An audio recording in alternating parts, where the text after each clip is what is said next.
Il y a des gestes tendres qu'on fait chaque jour, en croyant bien faire. Une assiette colorée, un bol de soupe maison, un panier de légumes soigneusement choisis au marché du samedi matin. Et pourtant, parfois, ce que l'on croit bon pour soi ne l'est plus vraiment, surtout quand on a passé le cap des 60 ans. Car avec l'âge, notre cœur devient plus sensible, pas seulement aux émotions, mais aussi à ce que nous mettons dans notre assiette. Il bat plus doucement. Il supporte moins bien certains efforts. Et certains légumes, que l'on croit pourtant pleins de vertus, peuvent l'épuiser en silence. Mais avant de vous inquiéter, écoutez ceci jusqu'au bout, car je vais vous parler de 5 légumes courants, que vous avez peut-être dans votre frigo en ce moment, et surtout, je vais vous dire par quoi les remplacer, sans bouleverser vos habitudes. À la fin de cette vidéo, je vous donnerai aussi une petite combinaison alimentaire douce et surprenante que j'appelle la soupe des artères joyeuses, testée par plusieurs de mes patients et qui leur a permis de retrouver souffle, énergie et sérénité. Je suis professionnel de santé et j'accompagne depuis plus de 25 ans des hommes et des femmes entre 60 et 90 ans, ici, dans nos belles régions françaises. J'ai vu des cœurs fatigués reprendre espoir, des visages retrouver de la lumière, souvent avec des changements simples. Et si je partage cela avec vous aujourd'hui, c'est parce que je sais que vous êtes nombreux à chercher des réponses douces, pas des régimes stricts, pas des interdits violents. Juste un chemin plus clair, plus apaisé pour continuer à vivre longtemps et en paix avec votre corps. Je me souviens de Madame Blanche, 64 ans, toujours élégante, passionnée de cuisine. Elle venait me voir pour des essoufflements qu'elle ne comprenait pas. Elle marchait pourtant tous les jours. Elle faisait attention à son alimentation. Mais dans ses habitudes, se cachaient 2 des légumes dont je vais vous parler dans un instant. Il y avait aussi Georges, ancien artisan, 80 ans, discret mais curieux. Lui, c'était un rythme cardiaque irrégulier depuis quelques mois, sans explication. Et enfin, Yvette, 68 ans, qui adorait faire des soupes, mais se sentait vidée après chaque repas. Dans les 3 cas, le cœur envoyait des petits signaux d'alarme, et les réponses se trouvaient dans leurs assiettes. Alors, entrons dans le vif du sujet. Légumes undéege. L'aubergine, on l'adore en ratatouille, en gratin, grillé avec un filet d'huile d'olive. Pourtant, l'aubergine contient de la solanine, un composé qui peut devenir irritant pour les parois vasculaires, surtout quand les reins filtrent moins bien avec l'âge. Elle peut ralentir la circulation, provoquer une sensation de lourdeur cardiaque, ou même perturber légèrement la tension artérielle chez certains sujets sensibles. Ce n'est pas un poison, bien sûr, mais consommé trop souvent, surtout frites ou mal cuites. Elle fatigue discrètement. À la place, remplacez-la par la courgette vapeur ou au four. Riche en potassium doux, beaucoup mieux toléré par les cœurs matures. Légumes néguedeux. Les épinards cuits. Là encore, tout le monde pense aux épinards comme bons pour la santé. Ferments, vitamines. Mais peu savent qu'une fois cuits.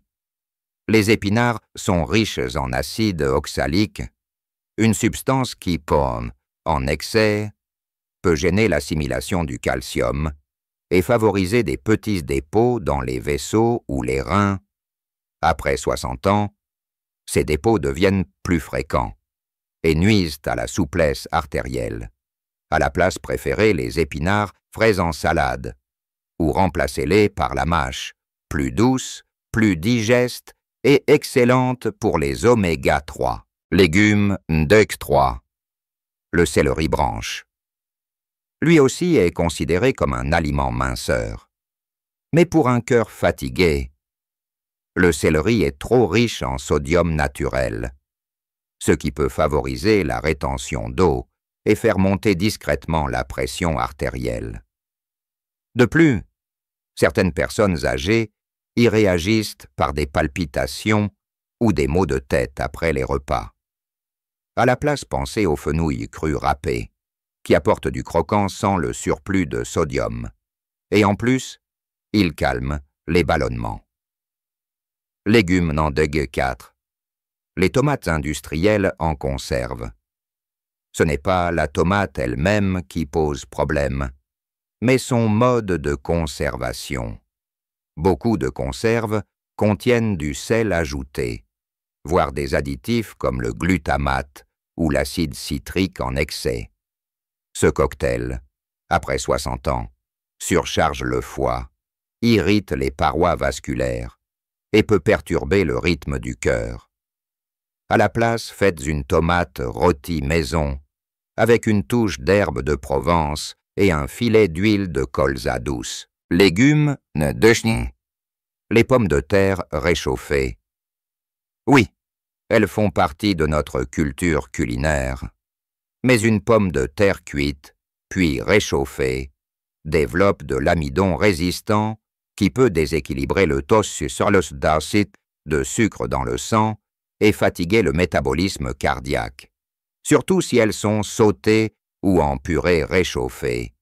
À la place, mangez-les juste cuites à l'eau, avec un filet de beurre cru ou d'huile de noix, sans les réchauffer le lendemain.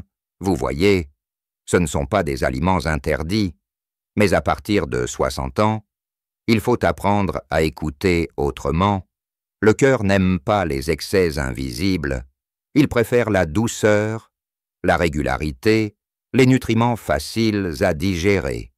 Dans la prochaine partie, je vous expliquerai pourquoi ces aliments fatiguent davantage le cœur avec l'âge, comment le système vasculaire change après 60 ans, et surtout, je vous révélerai ma fameuse recette de la soupe des artères joyeuses, que vous pouvez faire en moins de 15 minutes, et si vous vous retrouvez dans ce que je viens de dire. Ou si vous connaissez quelqu'un à qui cela pourrait parler, laissez un petit commentaire ci-dessous. Dites-moi votre avis. Racontez-moi votre relation aux légumes. Avez-vous observé des changements après certains repas? Je lis chacun de vos mots avec attention. Et si cette vidéo vous aide, mettez un 1 dans les commentaires.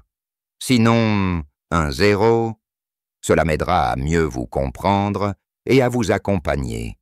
Mais pourquoi ces légumes deviennent-ils plus fatigants pour le cœur et après 60 ans, alors qu'ils semblaient si inoffensifs avant, tout simplement parce que le corps change, silencieusement, mais profondément. À partir de 60 ans, le métabolisme ralentit, la filtration rénale diminue, le foie devient plus sélectif, et les artères perdent en élasticité. Ce qui était bien toléré à 40 ans devient plus lourd à digérer, plus long à éliminer, plus sensible pour les vaisseaux. C'est comme si votre organisme passait d'un moteur diesel à un moteur électrique. Il faut moins d'efforts, moins d'intensité, mais plus de précision. Et c'est là que certains légumes, pourtant sains sur le papier, posent problème, soit parce qu'ils contiennent des substances plus difficiles à éliminer comme l'acide oxalique ou la solanine, soit parce qu'ils favorisent des micro-inflammations internes comme les tomates industrielles ou le céleri riche en sodium naturel, soit encore parce qu'ils déséquilibrent l'index glycémique comme la pomme de terre réchauffée. Tout cela ne provoque pas de crise cardiaque immédiate, bien sûr, mais petit à petit, le cœur s'épuise plus vite, le souffle devient court, la tension grimpe doucement, et l'on ressent une sorte de fatigue profonde, diffuse, qu'on n'arrive pas à expliquer, et pourtant, parfois, il suffit d'un petit ajustement, comme l'a vécu Madame Blanche. Je me souviens encore de sa voix étonnée après une semaine de changement. C'est drôle. Je n'ai presque rien changé, juste remplacé les aubergines par des courgettes et arrêté les épinards cuits. Et je respire mieux en montant l'escalier.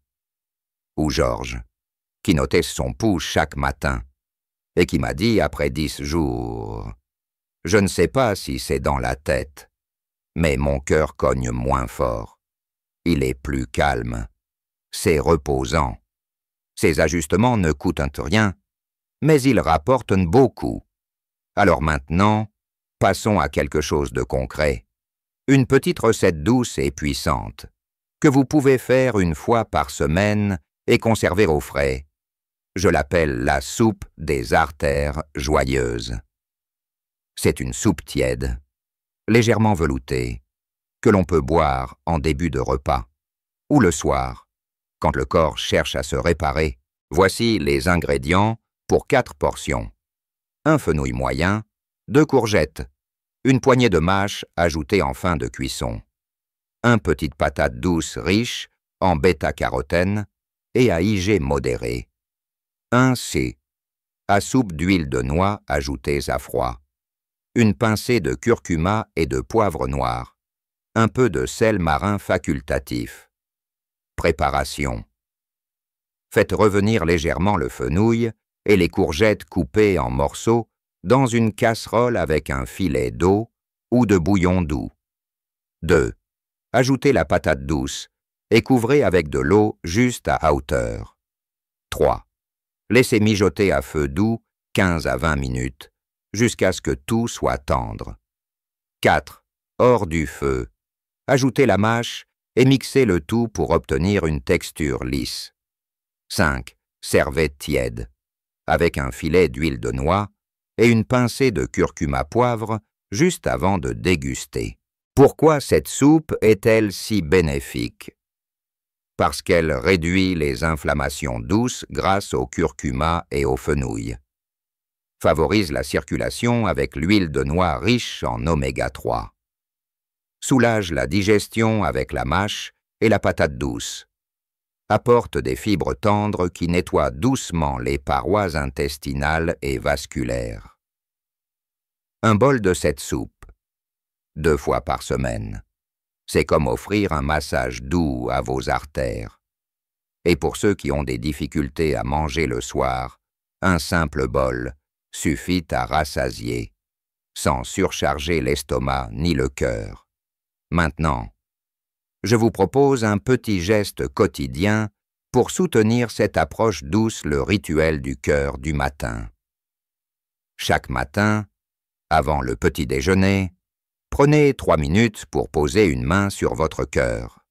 Fermez les yeux et respirez calmement en comptant jusqu'à 5 à l'inspiration et jusqu'à 5 à l'expiration. Faites cela pendant 10 cycles. Cela active le nerf vague, ralentit le rythme cardiaque et prépare votre corps à la digestion, un facteur souvent oublié. Puis, buvez un petit verre d'eau tiède avec quelques gouttes de citron. Rien de plus. Mais jour après jour, vous verrez que le cœur se réveille avec plus de sérénité, comme le disait Yvette, qui avait adopté ce rituel depuis 1 mois. Je ne sais pas pourquoi, mais je me sens plus présente à moi-même. Et je n'ai plus ce coup de pompe après le repas. Alors, tout cela peut paraître simple, peut-être même trop simple, mais souvent, ce sont justement les choses simples qui font la plus grande différence après 60 ans.